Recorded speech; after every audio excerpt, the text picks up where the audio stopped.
सो आज हम हिस्ट्री का चैप्टर स्टार्ट करने जा रहे हैं और हिस्ट्री में से मैं आपको पढ़ाऊंगा आज को मॉडर्न हिस्ट्री, आधुनिक भारत का इतिहास। आधुनिक भारत का इतिहास होने के बाद मध्य भारत का इतिहास पढ़ाएंगे और फिर मध्य भारत के इतिहास को पढ़ने के बाद हम प्राचीन भारत का इतिहास पढ़ेंगे। सो आज स्टार्ट करते हैं आधुनिक भारत का इतिहास या मॉडर्न हिस्ट्री। इसमें भी हम काफ़ी सारे लेक्चर्स बनाएंगे, सीक्वेंस डालते जाएंगे 1 2 3 4 5। आधुनिक भारत का इतिहास पार्ट 1, आधुनिक भारत का इतिहास पार्ट 2, आधुनिक भारत का इतिहास पार्ट 2। अच्छा, मैं आपको हिस्ट्री जिस कंसेप्ट से पढ़ा रहा हूँ, जिस अप्रोच से पढ़ा रहा हूँ, वो पढ़ने और पढ़ाने का तरीका बिल्कुल अलग होगा।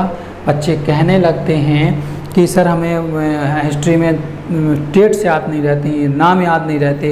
तो आप मेरे से एक पढ़ाए हुए तरीके को एक बार फॉलो कीजिए, आपको बरहमेश डेट याद रहेंगी और हर चीज़ याद रहेंगी, हर युद्ध याद रहेंगे, कुछ नहीं। क्योंकि मैं आपको जिस हिसाब से हिस्ट्री पढ़ाऊँगा वो एक वैज्ञानिक तरीका होगा और बहुत सटीक और कारगर तरीका होगा। मैं जीरो लेवल से हाई लेवल तक मैं आपको ले जाऊँगा और आपको पता ही नहीं चलेगा। जिस प्रकार से आप सांस लेने में कोई सोच विचार नहीं करते हो, डायरेक्टली सांस लेते हो जब ज़रूरत पड़ती है, ठीक उसी प्रकार से मैं आपके अंदर फैक्ट डाल दूंगा और फैक्ट आपको याद करने की ज़रूरत नहीं पड़ेगी। आप इसको मेरे साथ रेगुलर काम कीजिए और आपका हिस्ट्री वाला पोर्शन इतना मजबूत करवा दूंगा कि आप शायद ही कोई आपके सामने खड़ा हो पाए। तो हिस्ट्री वाले में आज रहेगा आधुनिक भारत का इतिहास, आधुनिक भारत का इतिहास यानी मॉडर्न हिस्ट्री। ठीक है। अच्छा, इसको पढ़ना क्या क्या है, सबसे पहले अप्रोच ऑफ सिनॉप्सिस बनाते हैं। आधुनिक भारत के इतिहास में सबसे पहला चैप्टर्स हमारा होगा 18वीं सदी का इतिहास। 18वीं सदी के इतिहास को हम दो उपखंडों में बांटेंगे, दो सब चैप्टर में बांटेंगे। 18वीं सदी का पूर्वार्ध, फिर 18वीं, अभी ये सब समझा देते हैं। 18वीं सदी का पूर्वार्ध क्या है, उत्तरार्ध क्या है। 18वीं सदी का उत्तरार्ध, ठीक है। फर्स्ट के चैप्टर्स होगा, इसके ए चैप्टर, सब चैप्टर ए, सब चैप्टर बी। अब सेकंड चैप्टर होगा उपनिवेशवाद, उपनिवेश, और इसमें हमें 3 चरण देखना पड़ेंगे। प्रथम चरण,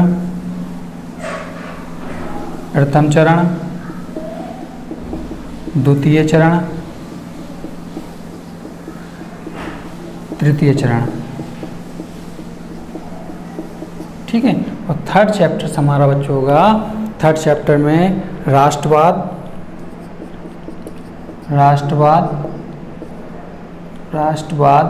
और फोर्थ चैप्टर हमारा होगा स्वतंत्र उत्तर भारत। फोर्थ चैप्टर में डाल लेना स्वतंत्र उत्तर भारत। अब इनको बारी बारी से हम कवर करेंगे। जब इतना आप कर लोगे फोर्थ चैप्टर मेरे साथ, तो आपका आधुनिक भारत मॉडर्न हिस्ट्री कंप्लीट हो जाएगी और कुछ भी याद करने को नहीं देंगे, हम आपको यहीं का यहीं याद करवा देंगे। ठीक है। तो पहला स्टार्ट होगा हमारा 18वीं सदी का इतिहास, और 18वीं सदी के इतिहास में पहले हम पढ़ेंगे 18वीं सदी का पूर्वार्ध। अच्छा, पूर्वार्ध और उत्तरार्ध का मतलब बना दें कि जैसे ये 1700 से लेकर कोई ईयर है 1799 तक, इसके मिड में आता है 750। इस वाले हिस्से को पूर्वार्ध बोलते हैं, यानी 1701 से लेकर 1750 तक के भाग को पूर्वार्ध बोलेंगे, और 1750 से लेकर 1799 तक के भाग को क्या बोलेंगे, उत्तरार्ध बोलेंगे, उत्तरार्ध बोलेंगे। तो उत्तरार्ध पूर्वार्ध का मतलब समझ में आ गया। जैसे हम आपसे कहें कि, और जैसे सदी का मतलब जानते हो, सदी जैसे ये 1700 लेकर 1799 तक, तो सदी कौन सी मानी जाएगी, 18वीं सदी। ठीक है। जैसे हम बोलें 20वीं सदी, तो 20वीं सदी का मतलब जानते हो कि 1900 से लेकर 1999 तक। आज चल रही है 2021 चल रही है। अगर हम आपसे कहें 21वीं सदी, तो 21वीं सदी का मतलब 2000 से लेकर 2099 तक। ठीक है ना। अब हम मेरा टॉपिक होगा 18वीं सदी का पूर्वार्ध, 18वीं सदी के पूर्वार्ध को आधुनिक भारत के इतिहास में कवर करेंगे और ये सारे लेक्चर्स बनाएंगे। इन लेक्चरों को आराम से आपको देखना है और यहीं कहीं और कुछ पढ़ने की ज़रूरत ही नहीं पड़ेगी आपको। हम आपको नोट्स बनवाएंगे, डिक्टेशन देंगे, नोट्स बनवाते चले जाएंगे और समझाते चले जाएंगे। तो पहला हमारा टॉपिक्स है, पहला यूनिट चैप्टर है हमारा 18वीं सदी का इतिहास। 18वीं सदी के इतिहास में हमारा पहला चैप्टर्स क्या है? 18वीं सदी का पूर्वार्ध, 18वीं सदी का पूर्वार्ध। ठीक है, 18वीं सदी के पूर्वार्ध में अब हमें पढ़ना क्या क्या है, इसकी अप्रोच ऑफ सिनॉप्सिस बनाएंगे। तो 18वीं सदी के पूर्वार्ध में हमें 3 टॉपिक को कवर करना है। पहला चैप्टर होगा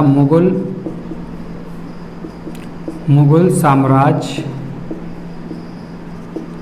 का विघटन, मुगल साम्राज्य का विघटन। और दूसरा देखना है क्षेत्रीय राज्यों की स्थिति, क्षेत्रीय राज्यों की स्थिति देखना है। और तीसरा देखना है हमें राजनीतिक, आर्थिक एवं सांस्कृतिक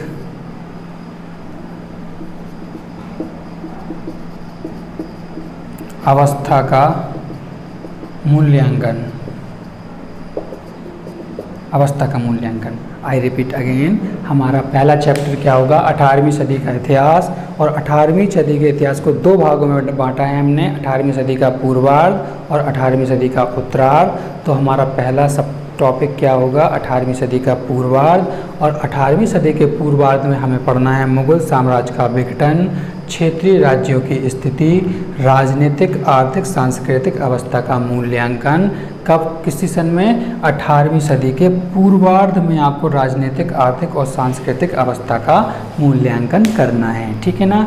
तो अब हमारा हेडिंग क्या होगी? मुगल साम्राज्य का विघटन। ठीक है, इसमें हम आपको नोट करवाते हैं। हेडिंग बनाइए, मुगल साम्राज्य का विघटन, फिर क्षेत्रीय राज्यों की स्थिति पढ़ेंगे, फिर सांस्कृतिक राजनीतिक अवस्था का मूल्यांकन। तो पहली हेडिंग्स हमारी क्या होगी बच्चों? मुगल साम्राज्य का विघटन।